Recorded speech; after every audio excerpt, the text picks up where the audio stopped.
going on, everybody? I'm going to do a little how-to today. We got a shifter from our 1980 pace car Trans Am over there. And a nice box from Shiftworks.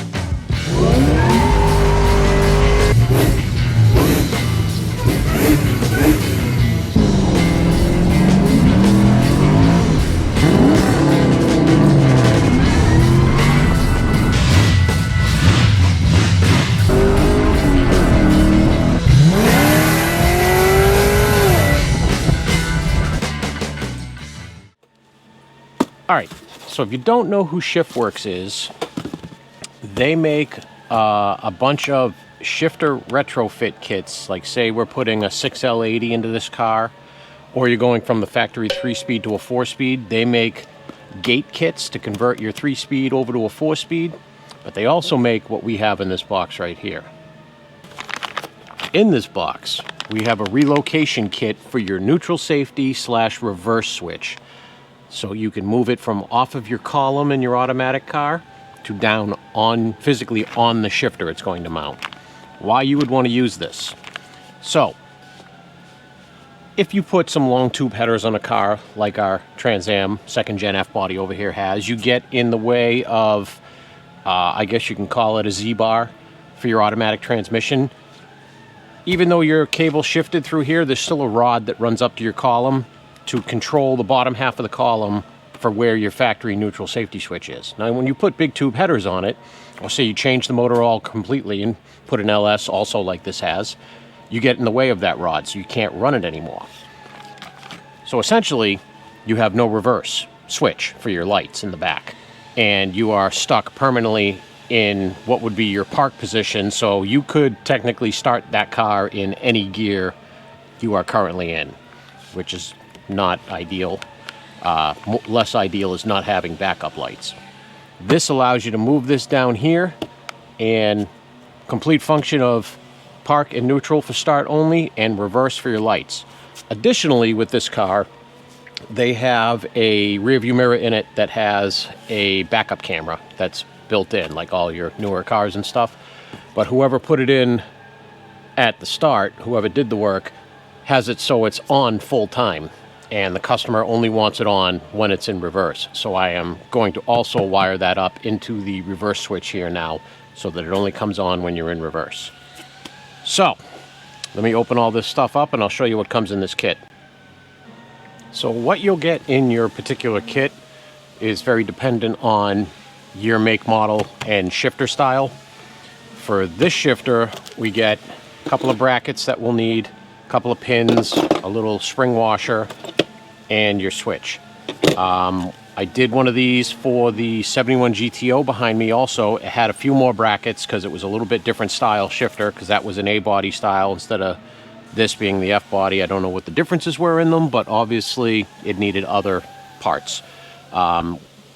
Same thing with when we did this in the 69 Chevelle that we built with the LS3 6L80. Kept the horseshoe shifter, and it had a totally different grouping of parts to make all that stuff work. So, let's start with step one. So we are going to remove this pivot arm right here. It is going to be getting replaced with the one they supply. We are going to be reusing this pin, but this pin is going to be getting replaced with the one that they supply. As you can see, I've got that out, and these are just held in by regular collar pins. Just be careful. This thing flies on you. They don't give you extra. Okay, next step in the process, we've got to mount this on here. So this is actually, on this application, is what's going to hold your neutral safety switch and then allow you to rotate it to, you know, get your park and neutral dialed in. The way we do this is you're going to use the pin that you're replacing, put it in here to locate this. If I can get it in here, it's got a little burr on it. There we go. And then you're going to line this up flat, or level is what I'm looking for, and drill two 11/64 holes. So something just dawned on me, that once I drill those two holes, what am I using for fasteners in here? And then I looked at their instructions, And it says, drill the 2 holes, blah, blah, blah. Fasten the bracket to the shifter body using 2 8/32 machine screws and locking nuts provided. I know they said they provided them, but I sure as hell don't have those. But luckily, got a big old box over there full of all kinds of machine screws and nuts. So that's a fail on their part. And this was a brand new box I just literally opened to do this video. So hopefully that's all I'm missing out of it. All right, a trip over to my hardware area, and we're done. Also, when you put this in, because it is not straight shaped, they want you to line it up flat right here, this surface flat to the bottom of your shifter, which I am. So now, next step. Okay, so next up, we are going to remove the 2 standoffs that they have in here. We're going to pop our pin back out, which is our pin that we're going to be using. Give you this little spring clip. That's going to go onto your pin.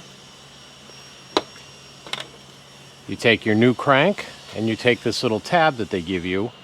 This is actually going to fit perfectly in there, and the hole is going to line up where they need it to line up for your mount. And slide that whole assembly over and put our new pin in. This is made so that it's wide enough to fit over the factory bracket and the add-on one that you put on. Then flip this thing back over, put your little retainer back on. Don't lose it. There we go. That part is together. Next up, we're going to take our short pin that we are reusing, and that is going to go into this hole with the bracket, or the rod as it was factory. And throw your little retainer in this one. And we are back in there. And the last thing you have to do is to mount your neutral safety switch. So this one that I just dropped is going this way, so metal side outward, and as you can see, that tab fits right into there. So let me put the standoffs in and show you how all this sits together. And there you have it all together. As you can see, it moves the neutral safety switch where it needs to. Your factory cable will hook right up to here again. And the only thing you'll really have to set now is, once you get it all in the car, figure out your park and your reverse positions, and you'll loosen these 2 and you'll rotate this to line it up. Basically so that your reverse lights only come on when you're in reverse, and that you can only start the vehicle when you're in park or neutral. And that is about it. So that's all there is to that. Those are really simple. The most time-consuming part of doing these conversions is, taking it out of the car. And like I said, we've used these in the GTO now, in the 69 Chevelle, and this is in the 80 or 81 pace car. They're really good. So the only thing left to do once you get this back installed is to elongate your wires from under your column for your neutral safety and your reverse lights over to here. I have the added step of trying to find my turn-on wire or my enable wire for that backup rearview mirror, but that's all there is to it. Shiftworks.com. They've got them for everything.